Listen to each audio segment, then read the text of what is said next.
Assalamualaikum warahmatullahi wabarakatuh. Sebelumnya perkenalkan saya Mila Faradila Agustin dengan NIM B05235 dan rekan saya Zaini Nur Afifah dengan NIM B05260 yang pada kesempatan kali ini kami akan membahas mengenai peran lingkungan bahasa Arab dalam meningkatkan penguasaan bahasa Arab pada MA Al-Madinah Boyolali.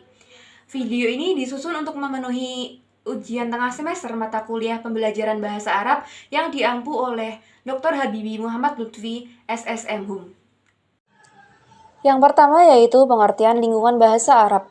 Salah satu faktor yang mempengaruhi dan menentukan keberhasilan proses suatu pembelajaran adalah lingkungan, tak terkecuali lingkungan bahasa. Menurut Krashen dalam bukunya tahun 2003 mengatakan bahwasanya dinilai lebih memberikan keefektifan pembelajaran apabila menerapkan metode pengajaran dengan memberlakukan lingkungan fokus bahasa di dalamnya. Karena lingkungan adalah pengaruh yang signifikan dalam pendidikan dan pengajaran anak-anak, khususnya keterampilan berbahasa. Dikarenakan lingkungan memiliki pengaruh pada siswa secara langsung dengan menerapkan teori yang mereka pelajari ketika mereka berada di kelas. Selanjutnya adalah jenis lingkungan bahasa Arab. Nah, lingkungan bahasa ini terbagi menjadi dua, yaitu lingkungan bahasa formal dan juga lingkungan bahasa informal. Yang pertama, lingkungan bahasa formal.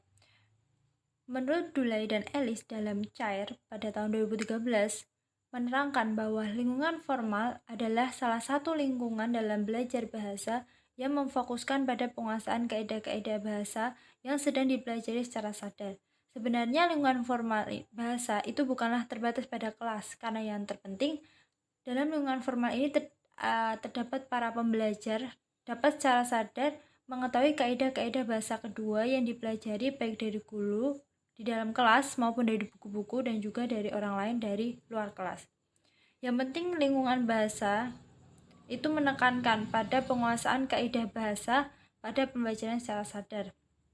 Nah, sehubungan dengan ini, Krashen ini menyatakan bahwa lingkungan bahasa formal ini ada beberapa cirinya. Yang pertama bersifat artifisial atau buatan, yaitu tidak alami. Kemudian yang kedua, di dalamnya pengajar ini diarahkan untuk melakukan aktivitas bahasa yang menampilkan kaidah-kaidah bahasa yang telah dipelajari dan diberikan oleh guru dalam bentuk koreksi terhadap kesalahan yang dilakukan oleh pembelajar.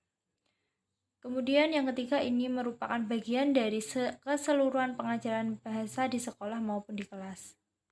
Nah, salah satu studi kasus kami adalah MA Al-Madinah Boyolali, dan di sana terdapat lingkungan formal, yaitu ketika para murid ini berada dalam kelas, mereka diberikan materi terkait bahasa Arab, terkait kaidah-kaidah bahasa Arab itu bagaimana oleh para guru mereka. Selanjutnya yaitu lingkungan bahasa informal. Lingkungan bahasa informal ini adalah segala hal yang didengar dan diamati oleh peserta didik sehubungan dengan bahasa kedua yang sedang dipelajarinya. Dan lingkungan formal ini bersifat alami atau natural. Dan yang termasuk lingkungan informal ini antara lain bahasa yang digunakan kawan-kawan sebaya, bahasa pengasuh atau orang tua, bahasa yang digunakan anggota kelompok etnis belajar yang digunakan media massa, bahasa para guru baik di kelas maupun di luar kelas. Nah, secara umum lingkungan ini sangat berpengaruh terhadap hasil belajar bahasa kedua para pembelajar. Dan lingkungan bahasa informal, baik di lingkungan asing maupun lingkungan sendiri, diyakini dapat meningkatkan perkembangan keterampilan komunikasi bahasa kedua. Nah, kecenderungan belajar dan kualitas hasil belajarnya ini dipengaruhi oleh empat faktor. Yang pertama yaitu sifat kealamiahan bahasa sasaran. Yang kedua, cara peserta didik dalam berkomunikasi dalam bahasa kedua atau bahasa Arab. Yang ketiga, ketersediaan model yang bisa ditiru untuk berbahasa. Yang terakhir adalah adanya lingkungan berbahasa yang bisa mendukung komunikasi. Nah, dalam lingkungan informal ini hendaknya peristiwa komunikasi harus benar-benar nyata yang berkenaan dengan kepentingan sehari-hari, misalnya percakapan tentang kebutuhan sehari-hari, rekreasi, kebutuhan sekolah dan belajar, keinginan menonton, dan sebagainya. Dan sifat dialog atau percakapan itu harus sekarang dan di sini, dan semuanya harus dapat didengar, dilihat, dan dirasakan. Nah, contoh studi kasus di MA Al-Madinah Boyolali ini, mereka setiap hari berkomunikasi menggunakan bahasa Arab selama 24 jam, kecuali hari Jumat. Mereka dapat menggunakan bahasa apapun suka mereka pada hari Jumat tersebut. Dan ini dapat meningkatkan kualitas bahasa Arab meningkatkan kosakata yang telah mereka miliki. Lanjut ke tujuan menerapkan lingkungan bahasa Arab. Tujuan penciptaan lingkungan berbahasa Arab adalah yang pertama, untuk membiasakan pembelajar dalam memanfaatkan bahasa Arab secara komunikatif melalui praktik percakapan, diskusi, seminar, ceramah, dan berekspresi melalui tulisan. Lalu yang kedua, memberikan penguatan atau reinforcement pemerolehan bahasa Arab yang sudah dipelajari dalam kelas. Yang ketiga, menumbuhkan kreativitas dan aktivitas berbahasa Arab yang terpadu antara teori dan praktik dalam suasana informal yang menyenangkan. Ringkasnya, tujuan penciptaan lingkungan berbahasa Arab adalah meningkatkan kemampuan dan keterampilan mahasiswa, dosen, dan lainnya dalam berbahasa Arab secara aktif, baik lisan maupun tulisan, sehingga proses pembelajaran bahasa Arab menjadi lebih dinamis, efektif, dan bermakna. Selanjutnya adalah prinsip penciptaan lingkungan bahasa Arab tersebut. Nah, sebelum membahas tentang prinsip, maka akan dikemukakan tentang prasyarat penciptaan lingkungan bahasa. Ada beberapa prasyarat. Yang pertama, adanya sikap positif kepada bahasa Arab dan komitmen yang kuat untuk memajukan pengajaran bahasa Arab dari pihak-pihak terkait. Nah, yang kedua, adanya beberapa figur di lingkungan lembaga pendidikan tersebut yang mampu berkomunikasi menggunakan bahasa Arab. Nah, itu dilakukan jika tidak dimungkinkan adanya penutur asli yang berperan sebagai penggerak sekaligus tim kreatif untuk menciptakan lingkungan bahasa Arab. Nah, yang ketiga, tersedianya alokasi dana yang memadai untuk mengadakan sarana dan prasarana yang diperlukan untuk menciptakan lingkungan bahasa Arab tersebut. Adapun prinsip-prinsip menciptakan lingkungan berbahasa Arab yang perlu dijadikan landasan dalam pengembangan sistem pembelajaran bahasa Arab, yang pertama yaitu prinsip keterpaduan dengan visi, misi, dan orientasi pembelajaran bahasa Arab. Nah, penciptaan lingkungan bahasa Arab harus diletakkan dalam kerangka mendukung pencapaian tujuan pembelajaran bahasa Arab dan pemenuhan suasana yang kondusif bagi pemberdayaan bahasa Arab secara aktif. Kemudian yang kedua yaitu prinsip skala prioritas dan gradasi program. Nah, implementasi penciptaan lingkungan berbahasa Arab ini harus dilakukan secara bertahap dengan memperhatikan skala prioritas tertentu. Yang ketiga, kebersamaan dan partisipasi aktif semua pihak. Secara psikologi, lingkungan pergaulan dalam berbahasa ini sangat berpengaruh cukup signifikan dalam pembentukan kesadaran berbahasa asing. Kemudian yang keempat yaitu prinsip konsistensi dan keberlanjutan serta pemberdayaan teknologi dan multimedia.